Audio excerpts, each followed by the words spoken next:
মোল্লা মুমতাজুল ইসলাম সাহেব বলেছে আল্লাহকে এক বলা যাবে না, এই নিয়ে বিস্তারিত বলুন। দেখুন, একটা হলুদ জামা পরে ছেলেটাকে আমি চিনি না, কোথায় বাড়ি তার? মুর্শিদাবাদে বাড়ি। আমার পাল্লায় যেদিনে পড়বে সেদিনে আমার দাঁতগুলোকে কুকুরের দাঁতগুলো দিয়ে বদলি দেবো। এত গুটকা খেয়েছে, কুকুরের দাঁতগুলো পরিষ্কার আছে। সে গাল দিচ্ছে মৌলবীকে। তাজুল সাহেব বলেছেন যেটা এক বলা যাবে না, একক বলতে হবে, একক এবং অদ্বিতীয়।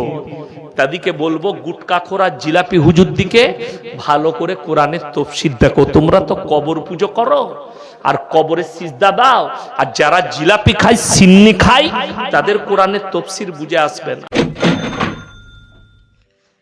এই মৌলভী সাহেবের মুখের ভাষা শুনে বোঝা যাচ্ছে যে এ মাদ্রাসায় কম পড়েছে, শুধু ফাজলামি করেছে। একটা মলানার, একটা আলিমের কি এরকম ভাষা হয়? যাই হোক, এর বাবা মা, এর শিক্ষকগণ একে এরকমই ভাষা শিখিয়েছে। মুমতাজুল ইসলামের ডিফেন্স করতে গিয়ে আমাদেরকে মুশরিক বলল, কবর পূজারি বলল, আবার বলল যে আমরা তাফসীর জানি না। যাই হোক, আমি বেশি বিস্তারিতভাবে যাচ্ছি না। আমি শুধু এটা বলতে চাই যে কোরআনের মধ্যে আল্লাহর ক্ষেত্রে এক এবং একক দুইটাই শব্দ এসেছে আরবি ভাষায়। এক এবং একক আরবি ভাষায় আল্লাহর ক্ষেত্রে কোরআনের মধ্যে দুইটাই এসেছে।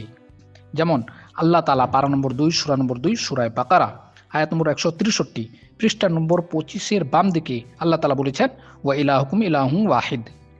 এমনই পারা নম্বর 30 সূরা ইখলাসের মধ্যে আল্লাহ তাআলা বলেছেন কুল হুয়াল্লাহু আহাদ।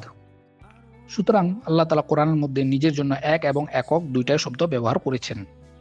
তারপর ইনি বললেন যে মুমতাজুল ইসলাম যে বলেছে যে এক বললে মানে ওখানে সন্দেহ আসে যে একের থেকেও বেশি থাকতে পারে। যেমন একের পর যদি 0 লাগিয়ে দেওয়ানো হয় তাহলে সেটা 10 হয়ে যাবে, 1 থাকলো না। তা আমি বলবো ভাই, যখন একের পর 0 লাগিয়ে দেওয়া হবে তখন সে 1 থাকলো না, তখন সে তো 10 হয়ে গেল। 10কে কেউ যদি 1 বলে তাহলে সে তো হলো মূর্খ। আমরা কি আল্লাহকে 10 বলি না 1 বলি? যদি প্রশ্ন করা হয় যে বিশ্বের মধ্যে কয়জন মাবুদ আছে, তা আপনি কি বলবেন? এটাই বলবেন, একজন মাবুদ বা একটাই মাবুদ। আমি আরো সহজ করে বলছি, আমি আমার বাবার একমাত্র ছেলে।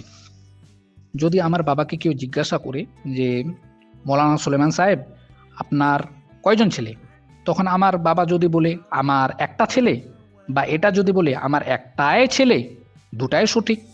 একটা ছেলে বলুক বা একটাই ছেলে বলুক, দুটাই সঠিক। এরূপভাবে আল্লাহর ক্ষেত্রে যদি বলা হয় এক আল্লাহ বা একক আল্লাহ, দুইটাই সঠিক।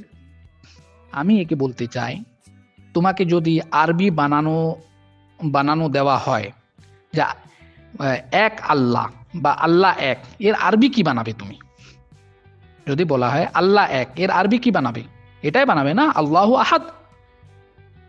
আর কোরআনের মধ্যে এসেছে কুল হুয়াল্লাহু আহাদ। এতটুকুই এই মৌলানা সাহেব বুঝছেন না। আমি এই মৌলানা সাহেবকে পরামর্শ দিচ্ছি যে আপনি আমাদের রায়গঞ্জ বা হেমতাবাদ এলাকার মাদ্রাসা এসে ভর্তি নিয়ে নেন।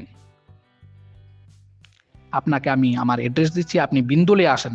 আমাদের বিন্দুল মাদ্রাসা আছে, পরিহারপুর মাদ্রাসা আছে, কয়লাডাঙ্গি মাদ্রাসা আছে, এমনই বালিয়াদিঘি মাদ্রাসা আছে। ওখানে আসেন, ওখানকার শিক্ষকগণগুলো আপনাকে ভালোভাবে বুঝিয়ে দিবেন এক এবং এককের ব্যাপারে, যে আল্লাহকে একও বলা যাবে এবং আল্লাহকে এককও বলা যাবে, দুইটাই সঠিক। আপনি পারলে বালিয়াদিঘি মাদ্রাসায় চলে আসেন, পরিহারপুর মাদ্রাসায় চলে আসেন, এখানকার শিক্ষকগণ আপনাকে বুঝিয়ে দিবেন। মৌলানা হাসান মাজারি সাহেব আছেন বালিয়াদিঘি মাদ্রাসায়, তো ওখানে চলে আসেন। আপনি ওখানে চলে আসেন, ওখানে আপনাকে ভালোভাবে বিস্তারিতভাবে উনিই বুঝিয়ে দিবেন। এই মৌলানা সাহেবের কথাগুলো শুনে একদম আমার হাসি আসছে।